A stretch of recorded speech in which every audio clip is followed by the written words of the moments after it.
Joma is a Spanish sportswear company with a pretty large presence in both Europe and South America. And one thing they seem known for is selling slightly more affordable football boots. And today I have one of those more affordable models in the Joma Powerful Cup that retails for just $90. Now I have tried turf shoes from Joma in the past and I thought they were pretty solid, but this is my first time trying their football boots. So in this video I'm going to give you my impressions having tried them on and played with them, and I'll also let you know how I feel they stack up against the competition. This is a brand that I know quite a few people requested videos on, so I'm excited to get into this. And if you're interested in picking up these or any of the other boots we discuss in this video, I'll leave links below in the description where you can find them with discount codes. So without further ado, let's get things started by going over the design. So my very first impressions when I got these out of the box and had them in my hands is that for 90 bucks, they feel pretty solid and well put together. But the first big question I did have was, what the hell are these actually made out of? Because honestly, at first glance when I was looking at these, especially towards the toe box, they really did look like genuine leather. But when I went to check Joma's website and a couple other different sources, I couldn't find any mention of a leather material, and they only referenced using a synthetic. And Joma certainly wouldn't be the first football boot company that's trying to go for a synthetic leather material in their boots. We've seen this similar approach taken from Nike as well as Puma. And while this synthetic leather that Joma is using is a little bit more padded and pronounced towards the toe box, it actually continues throughout the entire length of the boots, going all the way to the heel area. And as I mentioned, while the material is a bit more thick and padded near the toe box, it does get a lot thinner at the sides of the boots. And then running through the center of the Jomas, you're going to have this stretchy elasticated knit material that goes all the way from the base of the toe box up through the ankle and then around the collar here. And the knit material itself feels decent, although I wouldn't say it's quite as premium as what you would get from higher end models from Nike and New Balance,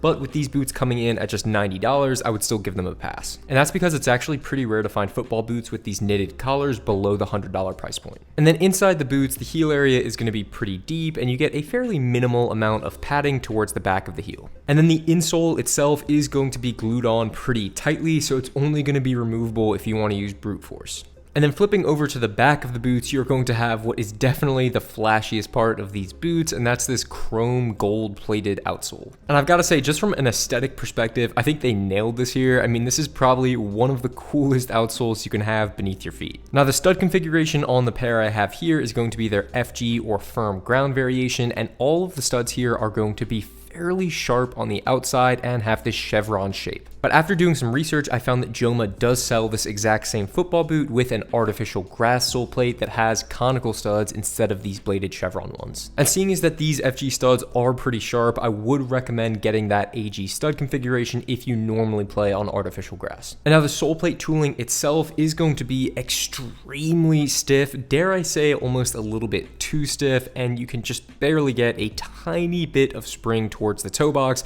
but that's with me pulling pretty much as hard as I can. That should be pretty much it from the design side. Now let's talk about how these fit and feel on feet.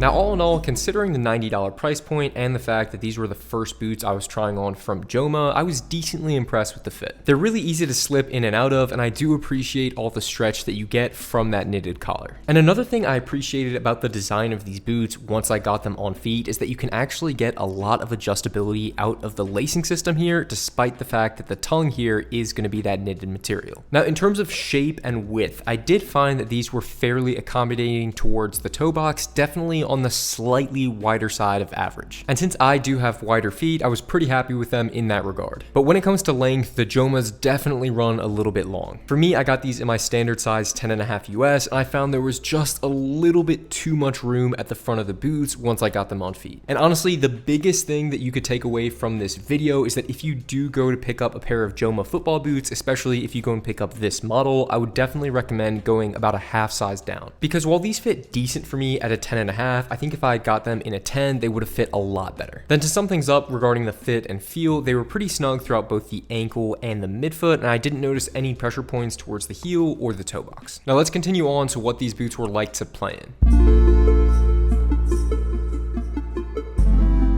Now, despite the fact I did feel like I had a little bit too much room at the end of these boots, I did find that after adjusting the lacing system, they were still decent to play in. And that's really a testament to what I said before about the lacing system, because on a lot of football boots, especially some higher end boots that have those really wide knit materials running through the center, the laces are almost just there for show and to get a tad extra lockdown around the ankle, whereas the lacing system with these boots is actually woven all in and around that knit material, so I could get a ton of extra added security and lockdown all the way at the base of the toe box here, so I really appreciated what Joma did when designing the lacing system there. Now, in terms of touches on the ball when you're juggling and dribbling, I mean, the synthetic leather on the Jomas here, it feels relatively soft, but ultimately I wish the material throughout the upper was just a little bit more pliable, especially towards the toe box. Because at the end of the day, there's going to be natural leather uppers around this price point that feel a little bit softer, and there's also boots with synthetic uppers that feel softer as well. And if the upper was just a little bit thinner, especially towards the front of the boots, I think it just would have offered a lot more sensitivity while playing. Now, the sole plate on these does offer a ton of traction, and while I was testing these out on an artificial surface, if I was going to be using them more regularly, I would definitely prefer using them on firm ground just because of how sharp the blades are. And as I was playing, that knit material running through the center of the boots and around the ankle also felt really soft. If anything, I think one of the shortcomings of playing in these boots is that I think Joma really could have just taken a different approach. Instead of trying to mimic the feeling of leather when it came to designing this upper,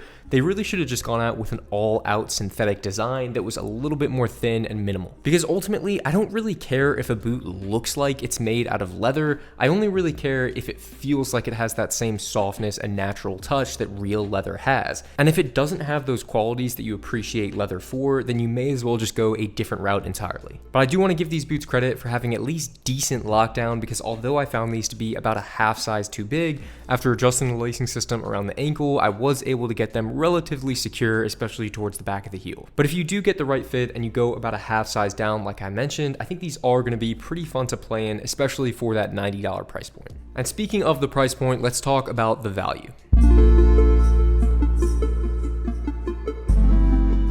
Now, as I mentioned, I picked up the Joma Powerful Cup here for $90 US. And considering the materials and build quality that went into these, I would ultimately say that that's pretty fair. But I will say this, I think $90 is probably the most they should be expecting people to pay for this, and I certainly wouldn't want to pay any more than that. But I think it's also important for me to note that a lot of people are in different markets to me, and they might not have the same brands and football boots available to them. For example, a lot of players may be in South America, and this may be one of the main brands that they have on offer at a local store near them. And if Joma is one of the main brands that's available to you wherever you are, I honestly think this is going to be a pretty solid option. In fact, I tried on the third tier takedown Adidas Predator League a couple weeks ago, and those retail for around $90 as well, and I think that these are definitely better football boots. But there are some other football boots around the $90 price point that are very strong, and that's going to lead us to our next category, and that's competition.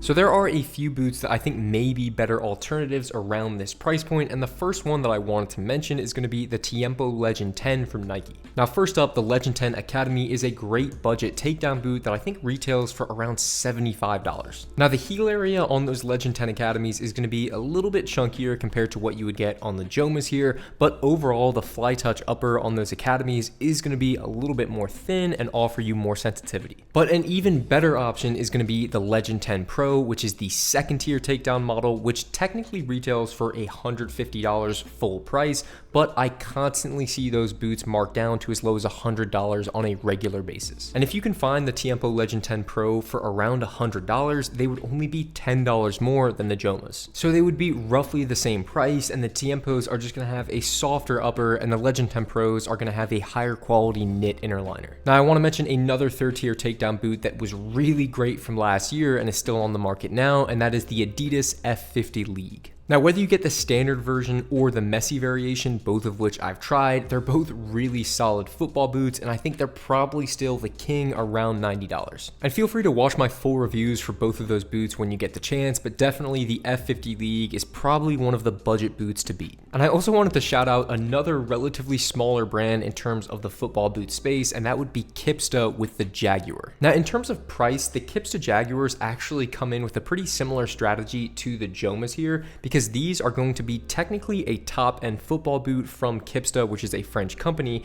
but they only retail for about $80 US. So both the Jomas and the Kipstas are top-end boots, but they both retail for $90 or less. But while these boots are similar in terms of price, in terms of fit and feel, they're actually extremely different. Now, while the Jomas have this approach of having a thicker, more padded upper with this really rigid sole plate, the Kipstas couldn't be more different. They have a razor thin synthetic here, all the way from the heel to the toe box, and then the sole plate here is a lot thinner, and it's actually much more flexible all throughout. I know some people were really confused when I reviewed the Kipstas, and I actually showed that they folded here around the midfoot, but that's a little bit misleading because all throughout these boots are actually very flexible. The only point where they're not flexible, which I think is a good thing, which is right around towards the heel, they're actually much more rigid here. And I think this may come down to personal preference, but for me, having played in both boots, I slightly prefer the Kipsta. So if you're in a market that offers both of these football boots, I'd probably recommend trying them on to see what works for you, but in my opinion, I just kind of like the freedom and the thinner upper that I got from playing in the Jaguars.